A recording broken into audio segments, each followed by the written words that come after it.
अस्सलामुअलैकुम। आज हमारा एमएस एक्सेल का 10वां लेक्चर है। जैसा कि साबका 8वें और 9वें लेक्चर में हमने सीखा था CNIC का फॉर्मेट बनाना और इसी तरह मोबाइल नंबर का फॉर्मेट बनाना और डेट ऑफ बर्थ का फॉर्मेट बनाना। यानी कि किसी कंपनी में, किसी अदारे में हम काम कर रहे हैं और वहाँ के एम्प्लॉयज़ का डाटा तैयार करना हो तो उसमें CNIC का फॉर्मेट कैसे तैयार करते हैं, डेट ऑफ बर्थ का फॉर्मेट कैसे तैयार करते हैं और मोबाइल नंबर लिखना हो तो कैसे करते हैं। आज हम उन एम्प्लॉयज़ को सैलरी देना चाहते हैं और हम चाहते हैं कि सैलरी के साथ पाकिस्तानी रुपीज़ का साइन आए, पाकिस्तानी रुपीज़ लिखा हुआ है और सैलरी के बारे में लिखा हुआ है। तो वो हम सबसे पहले हम MX एक्सेल की शीट को ओपन कर लेते हैं और उसमें हम सीखेंगे। ये जी लास्ट टाइम हमने शीट बनाई थी और ये हमारी शीट तकरीबन बन चुकी है। इसको मज़ीद हम थोड़ा सा अलाइनमेंट्स के हवाले से सेंटर अलाइनमेंट दे देते हैं ताकि ये एक खूबसूरत अंदाज में नज़र आए। जी तो आज का हमारा टॉपिक है सैलरी देना। सैलरी देने के लिए इस सेल पे क्लिक करने के बाद अब हम यहाँ पे सैलरी लिख देंगे। यहाँ पे हमने लिख दिया सैलरी और ये सैलरी का कॉलम बन गया। अब सैलरी मोहम्मद अली रज़ा को कितनी देनी है, अहमद रज़ा को, हामिद रज़ा को, मोहम्मद रज़ा को, साद रज़ा को। तो ये मुख्तलिफ नाम है, इनको हमने सैलरी इशू करनी है। तो ये सैलरी का भी फार्मूला तैयार करना है। सैलरी के पहले सेल पे क्लिक करें किसी एक मेंबर के, यहाँ पे जाएं, मोर नंबर्स फॉर्मेट्स में जाएं और उसके बाद जैसे ही हमारा मोर नंबर फॉर्मेट्स ओपन होगा, पहले हम जाते थे कस्टम में, अब आपने जाना है अकाउंटिंग या करेंसी।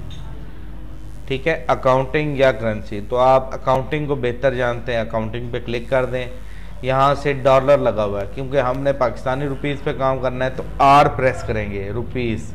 तो ये देखें PKR आ गया। जैसे ही मैंने R टाइप किया, मैंने ये R टाइप किया तो PKR आ गया। दोबारा देखते हैं, ये R मैंने लिखा तो ये PKR यहाँ पर आ जाएगा, ये आ चुका है। ठीक है, PK पाकिस्तानी रुपीज़, इस पे क्लिक कर दिया। अच्छा, दूसरे नंबर पे वो डेसिबल सेल्स भी 2 मांग रहा है, हम इसको 0 कर देंगे कि भाई हमने सिर्फ रुपीज़ लिखने हैं, पैसाज नहीं लिखने। तो ये रुपीज़ भी लिख दिया। ठीक है, यानी कि 10,000 तनख्वाह है तो 10,000 रुपये, बस 10,500 पैसाज वो नहीं लिखना, 10,000। तो ये हमने डेसिबल सेल्स भी कर दिया 0 और PKR लगा दिया और ओके कर दिया। तो ये अब हमारा करेंसी अकाउंटिंग ऑन है।